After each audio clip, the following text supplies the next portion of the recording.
The Austin Police Department finds itself with new leads and potentially hundreds of rape cases dating back decades, now that about 35% of newly tested rape kits yielded positive DNA findings. Today, Austin Police held a news conference where they addressed catching up on the backlog of cases and how it intends to prevent it from happening again. KXAN's Jacqueline Powell has been working this story throughout the day for us. She's standing by with our Sally Hernandez with more on APD's important new task.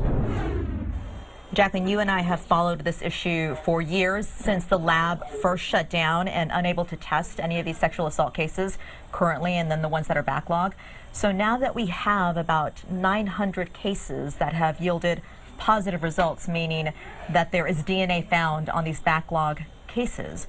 What are you going to ask APD now? What do you do with these 900 cases? DNA other than the victims. So now they need to be running these. They need to do reviews on these. They need to be running them through CODIS and seeing if they find any matches in that national system.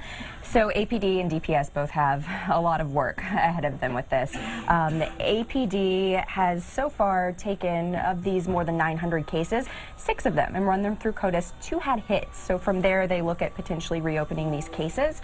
But again, a lot of those that still need to go through that system. I know that they and DPS, it says in this memo, are working on expediting that process, figuring out a way to get those cases rolling through that system faster. It's going to be a funding issue and capacity issue, trying to identify additional vendors and ways that we can get that process streamlined, and then also adding capacity into the current capabilities. And you'll be looking to grants to kind of fund doing that, or?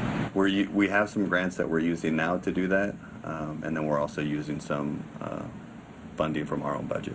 You cover so much of the Austin Police Department, so much crime and all of the issues that they're facing.